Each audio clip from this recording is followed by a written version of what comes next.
Alright, welcome back everyone, and it's time to go balls deep. And today we are talking about one of the many fan favorites. And his name is John C.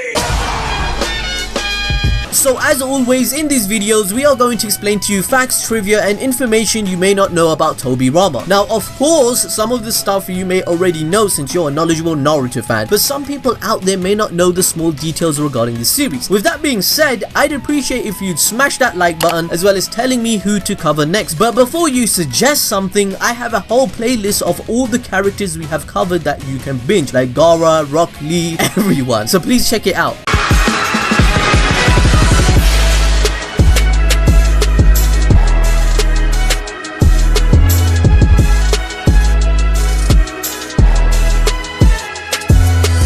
As traditions to all our things you didn't know about series, we are going to start with the naming conception. Tobirama's name itself has a meaning which possibly can be interpreted into a metaphor. This is Kijimoto we are talking about here. The Japanese word Tobirama literally means the spaces between two doors. Although Hashirama was the one who created the first ninja village, Konoha, with deep forest emergence, Tobirama created all the necessary institutions and infrastructure of the village. So in a sense, he opened, or rather created, a door through the village to the academic institutions and police force. Tobirama is the space between two doors in terms of being a person that questions Hashirama and Madara Uchiha at the same time despite their relationships. Tobirama is a logical person that forces them to self-reflect between the gateways of what is about to be built. He is the one that made his infrastructure system from the war to peace times, making it everything popular such as the tuning exams, by being the man that creates progress and improvement. So he is the space between two doors. Now in terms of design and concept, there isn't much from Kijimoto himself that specifies why he designed Tobirama the way he did. However, Tobirama's design over time as the anime progressed changed. This was due to Kijimoto's art style developing over time, thus his color, strokes and attire were changed here and there. For example, taking a look at his older pictures with Hiruzen Sarutobi as his student, we can clearly see Tobirama having a different set of eyes. In addition, when Tobirama was a child, his hair was actually depicted as light blonde in the anime. However, in the manga it was actually white. In the anime it changed to silver white as he got older. This may be due to representing his changing attitude as the warring state was happening. Tobirama had a slightly different outlook from his brother Hashirama. He was more stern and cold due to all his experiences, so maybe his hair was meant to represent his personality of being a polar opposite of Hashirama, being a bit more stern and cold and more direct and blunt. When we look at the first ever draft of Tobirama's design for the Hokage mount, we can see that it's consistent with him eventually having red markings as an adult. He still has the same Hokage helmet he wears and spiky hair too. Lastly, since Tobirama is from the Senju clan, the symbol that represents this clan is actually from the Vajra. The Vajra in Buddhism is the symbol of the Vajrayana, one of the three major branches of Buddhism. Vajrayana is translated as the Thunderbolt Way or Diamond Way and can imply the Thunderbolt experience of Buddhist enlightenment. It also implies indestructibility, by the way, and we all pretty much know all these attributes represent the Senju in the Naruto universe. They represent power and the will to create peace and have enlightenment. They are like one of the best clans in the whole freaking anime. Moving on, everyone here should know by now that Tobirama was the sensei of the third Hokage, Hiruzen Sarutobi, who later ended up becoming Hokage, and like the legacy goes, Hiruzen trained Tsunade, the granddaughter of the first and the grandniece of Tobirama. Tsunade also became Hokage. Hiruzen also trained Jiraiya, and Jiraiya trained Minato, and then Minato trained Kakashi, and Kakashi trained Naruto. All of these guys became Hokage. So looking back holistically, it seems as though Tobirama's spirit was passed on through his teachings, and it ultimately contributed to the success of the whole village. He kinda created the concept of the will of fire when he gave up his Hokage title for Hiruzen, and he explained it to them when he left, and he gave the title.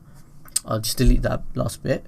But coming back to my point, you guys probably knew all of that, right? But did you also know that Tobirama's three-man team not only consisted of Hiruzen, but also the other Konoha council members, Homura Mitokado and Koharu Utatane? Hopefully I pronunciate this shit right, but I hate these bloody characters. F them in Boruto. They caused all the problems. The council is trash. If you agree with me, type the council is trash in the comment section. But also, it didn't stop there. During the first Shinobi World War, Tobirama also took in charge of Danzo and his team. team. This also consisted of Torifu Ikemichi and Kagami Uchiha, who is also idolized and related to Shisui Uchiha. It's possible that Tobirama was in charge of this team and even before the war, but it's more likely it was a conditional circumstance because it was a war. Tobirama is Kage, he's taking control of all the teams. But being on the topic of the first Shinobi War, another fact to point out is that Tobirama died in this war by sacrificing himself in order to save his team and buy time. This was also the moment he appointed and passed down the Will of Fire concept to Hiruzen Sarutobi. Tobirama went against 20 S-class ninja from the Hidden Cloud along with the Kinkaku Force. These are elite Jonin, which consisted of the Gold and Silver brothers. Like, my man Tobirama took all of them out, but in the end he died. Now let's talk about Tobirama's power, because everyone loves this topic. So we know he's one of the strongest characters in the anime, but some fans may not realize how pinnacle he is to the whole storyline that we are watching. Fans could say that the most prevalent jutsu that everyone can recognize are the Shadow Clone Jutsu, Flying Thunder God, and the Edo Tensei. But guess what? Tobirama created all of them. He is the pioneer of all these jutsu that Naruto, Minato, and Orochimaru primarily use. However, the Shadow Clone Jutsu and Edo Tensei were banned. The Shadow Clone, for example, makes the user's chakra evenly divide between themselves and their clones. Creating one clone will give it half the user's chakra, and this causes rapid depletion of the reserves, which is dangerous and you can die. The Edo Tensei got banned because Tobirama declared it a kinjutsu, since it's a technique that violates the law of nature. On the other hand, the Flying Thunder God technique which he created was revamped by Minato and improved, and Tobirama praises Minato in the 4th war that he is faster than him with this jutsu. Tobirama and Minato were famed as the fastest shinobi during their lifetimes. In addition, one thing to notice is that whenever Tobirama uses the jutsu, his markings are different to Minato's. When Tobirama marks something, it would be a formula used of seals or kanji, or even a Hindi script called the Devanagari. Minato's were different, in which his formula would have the kanji for endurance, love, and sword, which I guess represents him. Furthermore, in terms of the Thunder God technique itself, when performing the jutsu, the Hirashin literally translates to lightning rod. This is because the Thunder God technique are restricted towards the seal itself, which is similar to how lightning is attracted to lightning rods in a fixed position in real life. Let's not end it there, let's go balls deep. Let's talk about how Tobirama's abilities were even greater than you might think. For example, you might not know that Tobirama's sensory abilities is one of the highest out of all ninja that have ever existed. Tobirama's sensing abilities were so exceptional that just by simply touching the ground with his finger, Tobirama could accurately detect the presence and location of enemy shinobi in the surrounding area. This was showcased to us during the First Shinobi World War when he detected 20 elite enemy Jonin shinobi that he died to. Also, when Orochimaru brought back the Hokage, Tobirama was the first one to detect all the powerful chakra in the war, and when he was a child, he showcased this natural talent from the start. He stated to his father and Hashirama, the supposed god of shinobi, that he has been tailing Hashirama and that he is a better sensory ninja than him. Now this is later admitted by Hashirama himself when they are adults. Hashirama states to Tobirama, "I feel someone was just here." Tobirama, you would know. Not only that, but his observational skills were S-tier status as well, like god-like. He deduced Orochimaru's Edo Tensei within a minute and said most his body is of Hashirama's cells, but at the same time he says, this isn't even my original power. He's also the one that helped everyone realize that Senjutsu works against Obito, and also is the one that figured out how Naruto's use of Shadow Clone Jutsu is being used in the war and how it's helping everyone within a minute. Not only that, he wasn't even at full power. Even Madara admitted to him that he is the fastest shinobi of his time. Tobirama was like, what am I gonna do? I'm not at full power. So basically, to sum up what I'm saying, Tobirama is literally S tier in speed, sensory, observational skills, and originality. He's the one that created the most overpowered jutsu in the entire anime. However, some people when they think of Tobirama, they kind of think of, you know who, someone who had questionable decisions. But this isn't really the case. If you want me to make a video regarding if Tobirama was kind of racist or prejudiced to the Uchiha, type Tobirama looks like Kakashi in the comment section below and I'll make sure that it gets done. So moving on, now that we have mentioned all the jutsu Tobirama created, like we get it, he's a genius and a creative ninja, but his creative ability just doesn't stop at inventing new jutsu. He applied his intuitive ability to his leadership of Hokage. The ranking organization system came into place by all the villages after the First Shinobi World War. This idea itself was actually created by Tobirama Senju when he took the role as the second Hokage. Now we get it, is this guy Einstein? Is this guy Tesla? This guy created so much shit. So as an effort to transition to the shinobi system of Konoha, to actually value everyone in the village, instead of sticking to their tribal past of solely depending and fighting for their respective clans, people were kind of selfish. So Tobirama introduced institutions like the Ninja System Academy, where members from different clans can join together in becoming valuable assets to the village as a whole. This was also to intend that clans could cooperate with other clans through the means of competitions and peer-to-peer training. Tobirama also introduced the tuning exams and the other organizations like the Anbu and even the Konoha military police force. The idea of these organizations and roles were also so successful that other villages started using them and copied it. Like, my man Tobirama was a pioneer. These efforts of one cool person were the reasons why Konoha stood on top. They were the best over the years that Tobirama's organization and delegation of groups further developed into what it is today, and is still being used by Naruto in Boruto. Now, moving on to a bonus theory. This is a theory, this is a fan theory, but it is a question that we are all thinking. Why does Maiji look like Kakashi? Why does Fam look like Jiraiya? What the hell is going on here? So again, this is a fan theory, this isn't a fact. So like Hashirama, we know that Tobirama is part of the Senju clan, the descendants of Asura Otsutsuki. The Senju inherited his powerful life force and chakra. Compared to the other shinobi clans, the Senju didn't specialize in one area, instead mastering ninjutsu, taijutsu and genjutsu to give them a wide variety of skills to combat their enemies. Due to this, they acquired their name Senju, which means 1,000 skills or 1,000 hands, which makes sense. But have you guys ever wondered if Tobirama and Hashirama were the only Senju members left after the Warring State period? We know that their father Batsuma and their brother Itama and Kawarama all died during the period, but they weren't the only Senju members. Remember guys, the Senju were at war with all the Uchiha and their numbers were about the same. However, the Senju came out on top and won the war. And if we think about it, a lot of the Uchiha and Senju members were still alive after the truce, along with the formation of Konoha. We know what ended up happening to the Uchiha clan as they become the police force of Konoha and thrived. What exactly happened to all the Senju members, man?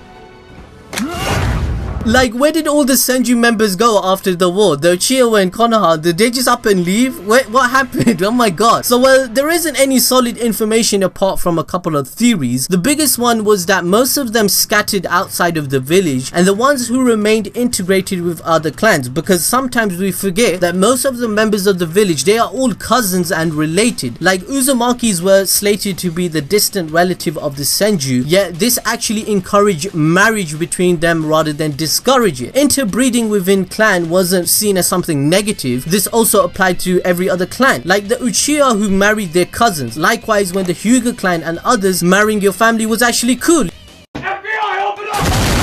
You had to marry your cousin or your family. Like Hashirama married Mito Uzumaki, who was also a descendant of the clan. He married his cousin. There's some Alabama State shit going on here, some FBI open meme going on here.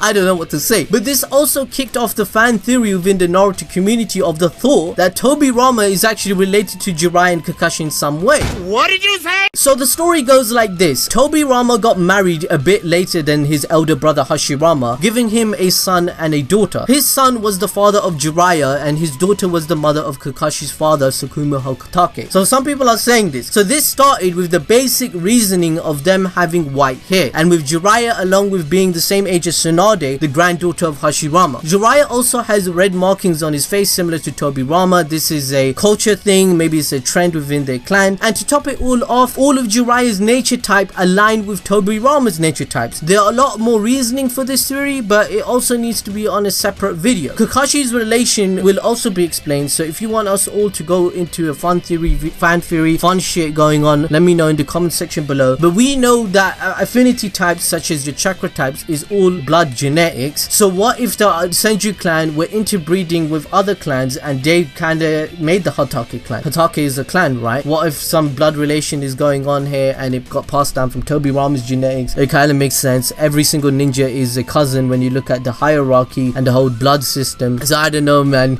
You guys probably thinking you smoke some good shit to make this theory, but it kind of makes sense. Anyway guys, I hope you enjoyed the video. I hope you learned something new. Make sure to comment below which character to cover next. Follow me on Instagram or Twitter, and I'll see you guys next time.